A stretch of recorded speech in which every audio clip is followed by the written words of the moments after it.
চোখে ভালো দেখেন না, কানেও কম শোনেন। তার জীবনের একমাত্র সঙ্গী ছিল তার নাতনি শিউলি।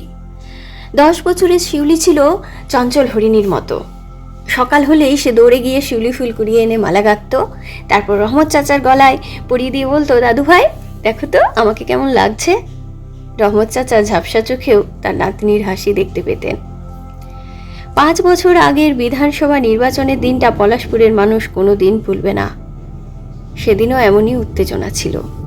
ভোটের বুথের লাইনে দাঁড়িয়েছিলেন রহমত চাচা। হঠাৎ বোমাবাজির আওয়াজ, চারিদিকে হুড়োহুড়ি, চিৎকার। কে কোত্থেকে গুলি চালালো কেউ জানে না। শিউলি তখন বুথের বাইরে তার দাদুর জন্য অপেক্ষা করছিল। একটা স্ট্রে বুলেট এসে লাগলো তার বুকে। শিউলি লুটিয়ে পড়ল ধুলোয়। তার হাতে শিউলি ফুলের মালাটা রক্তে লাল হয়ে যায়।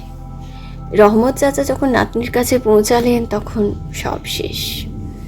রাজনীতির এই লড়াইয়ে এক নিরপরাধ ফুল ঝরে গেল। আবার ভোট এসেছে। এবার জনশক্তি পার্টির নেতা রহিম সাহেব রহমত চাচার বাড়িতে এলেন। তিনি রহমত চাচার হাত ধরে বললেন, চাচা এবার আমাদের ভোট দিন। আমরা ক্ষমতায় এলে হাসপাতাল করব আর আপনার শিউলির নামে একটা শিশু উদ্যান তৈরি করব। রহমত চাচা কিছু বললেন না। ঝাপসা চোখে শুধু রহিম সাহেবের মুখের দিকে তাকিয়ে রইলেন।